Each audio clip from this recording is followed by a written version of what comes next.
Next question, CBSE 2024.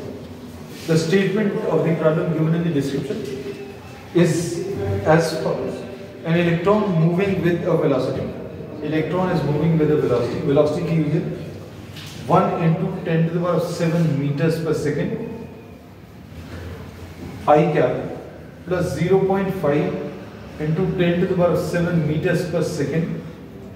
J cap enters a region of uniform magnetic field B. ये एक magnetic field में enter कर रहा है. इलेक्ट्रॉन है, ये याद रखना. There is an electron which is moving. B की value is 0.5 milli tesla. MT लिखा हुआ है छोटा सा और JB लिखा हुआ है. Find the radius of the circular path. Radius of the circular path described by while rotating. Does the electron trace a linear path? Does it move on a linear path too? If so, calculate the linear distance covered by it during the period of one revolution. Be ready for the calculations. Calculations अभी हम करते जाएंगे. We'll try to understand the concept. अब इसमें सबसे पहली चीज तो मैग्नेटिक फील्ड आपको दी हुई है.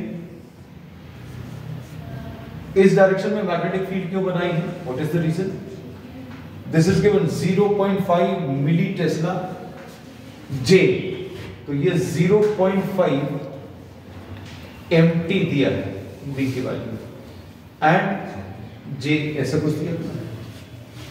अब इसमें दूसरी चीज वेलोसिटी दी है. अब इसमें suppose this is the x direction and this is the y direction. मतलब यहां पर I है और ये J है. तो मैग्नेटिक फील्ड ऐसी कुछ है. वेलोसिटी दो टाइप की है. दो टाइप की कौन सी है इसको देखिए. एक वेलोसिटी ऐसी है, वो कितनी है 1 into 10 to the power of 7 meters per second I along the x direction. एक वेलोसिटी है और दूसरी एक और वेलोसिटी दी है. कैसी? 0.5 into 10 to the power of 7 meters per second and this is J. So if a charge is moving, just remember, if a charge is moving with some velocity along the field, अगर कोई charge किसी magnetic field में magnetic field के ही direction में चल रहा है, then no force will be exerted. तो हम लोग क्या बोलते हैं? No force is exerted due to 0.5 into 10 to the power of 7 J. इस वेलोसिटी के कारण कोई भी फोर्स नहीं आएगा. क्यों नहीं आएगा? रीजन क्या है? क्योंकि फोर्स की वैल्यू क्या होती है? फोर्स की वैल्यू होती है QVB sin थीटा. थीटा क्या चीज है? Theta is the angle between velocity and magnetic field. तो वेलोसिटी भी इसी डायरेक्शन में है, मैग्नेटिक फील्ड भी इसी डायरेक्शन में. So we say that we are naming this as the parallel component. इसको पैरेलल कंपोनेंट बोल दिया. इस वाले को अभी हम लोगों ने क्या बोल दिया? Perpendicular component. So what will happen due to this perpendicular component? अब इस परपेंडिकुलर कंपोनेंट के कारण एक फोर्स लगेगा एंड इस फोर्स की वजह से this will start moving on a circular path. ये एक सर्कुलर पाथ ट्रेस करेगा और ये सर्कुलर पाथ जो है उसका plane will be perpendicular to the plane of the board. जैसा भी हम समझा रहे हैं तो इसमें ऐसा कुछ आएगा. ठीक है. तो अब हम लोग इसमें ये बोल सकते हैं कि जो फोर्स आएगा वो अंदर की तरफ आएगा और ये एक सर्कुलर पाथ पर चलने लगेगा. तो सिर्फ अगर ये होता, ध्यान से सुनना, अगर सिर्फ ये वाला कंपोनेंट होता तो सर्कुलर पाथ पर चलता. लेकिन ये वाला कंपोनेंट भी है, इसलिए क्या होगा? ये this will continue to move in this direction. इसकी वजह से कोई फोर्स आएगा? कहने लगे नहीं. इसकी वजह से मैग्नेटिक फील्ड कोई फोर्स नहीं लगाएगी. लेकिन चार्ज के पास ये वेलोसिटी तो है, ये वेलोसिटी है तो सीधा चलता जाएगा. मैग्नेटिक फील्ड कोई इफेक्ट इसके ऊपर नहीं देगी. इसकी वजह से the charge continues to move in this direction. इसकी वजह से क्या होगा? Due to the perpendicular component, what happens? Due to the perpendicular component, the charge starts moving on a circular path. So if the velocity vector, बहुत detail में मैंने theory में लिया है, इतना डिटेल यहाँ पर जाने की जरूरत नहीं है। तो अभी हम लोगों ने बोला, बस ये याद रखना, due to we perpendicular charge moves on a circle and due to we parallel it continues to move along the magnetic field. ये मैग्नेटिक फील्ड के अलोंग चलता रहेगा।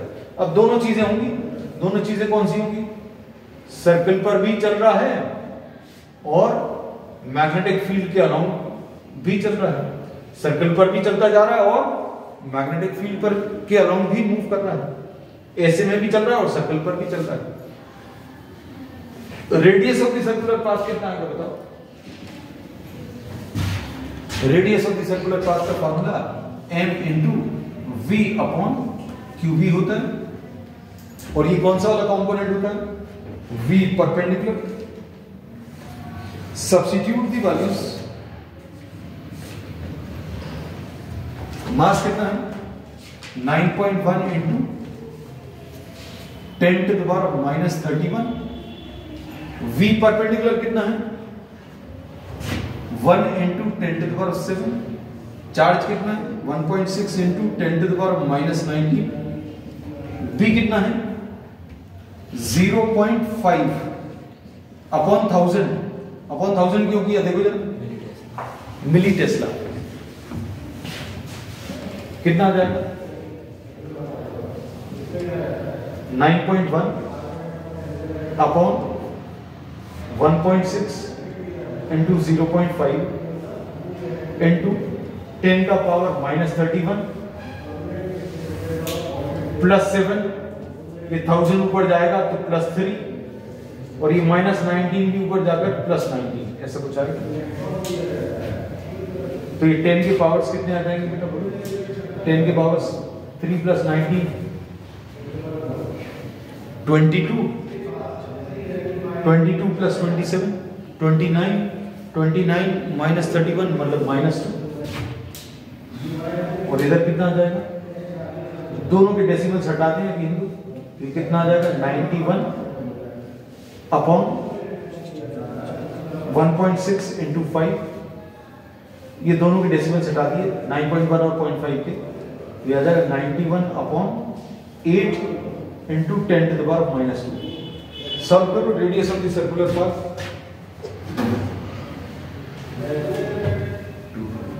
यह आ जाएगा 8 11s are 88। 3 बचेगा 30 में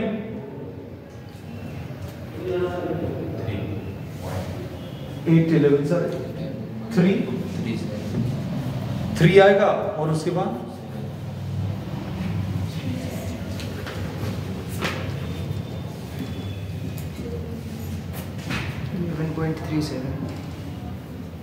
11.375। So this will be the radius of the circular path. और क्या पूछा है इसमें? They have asked for something else also. Linear distance. अभी कितना डिस्टेंस ट्रैवल करेगा along the field वो भी बताना है। तो सबसे पहला काम तो आप टाइम निकालिए, इधर से इधर तक का टाइम कैसे मिलेगा? T = 2πm अपॉन QB, ऐसा कुछ आएगा।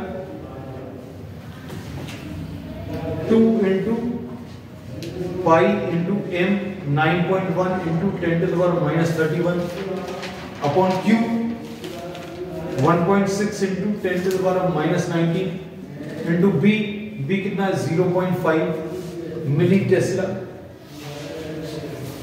तो 0.5/1000 टाइम मिल जाएगा। तो ये कितना आ जाएगा? 2 into pi into 9.1 upon 1.6 into 0.5 into 10 का पावर्स कितने आ गए बेटा? 10 के ऊपर -31 प्लस 19 प्लस 3। और कुछ छूटा क्या? नहीं, ठीक है। ये कितना आ जाएगा? 22 -31 10 टू द पावर -9। ये वैल्यूज को सॉल्व करो। ये 2 × 5 × 91 अपॉन 1.6 × 5। फिर से डेसिमल्स वही वाले हटाए हैं, ये 8 आ जाएगा। 2 pi × 91 divided by 8 × 10 to the power -9। 91 upon 8 अपन लोग सॉल्व कर चुके हैं। 11.375 को 2 से और पाई से मल्टीप्लाई कर 6.28 से। 11.375 को किससे 6.28 से सॉल्व करने पर कितना आ रहा है? 17.85 17.17 how much? 71 point कितना 435 perfect into 10 to the power -9 seconds. ये टाइम मिल गया। अब डिस्टेंस कैसे मिलेगा? इस डायरेक्शन का डिस्टेंस बताना है। अच्छे सुनना, इस डायरेक्शन का डिस्टेंस बताना है तो इस डायरेक्शन की वेलोसिटी इनटू टाइम। टाइम निकाल लिया है ना। अब हम यहां पर लिख दे रहे हैं टाइम कितना है 71.435 into 10 to the power of -9। Distance traveled will be equal to speed into time। Speed कितनी है? v parallel into t। v parallel कितना है बेटा? 0.5 into 10 to the power of 7 into 71.43 into 10 to the power of -9।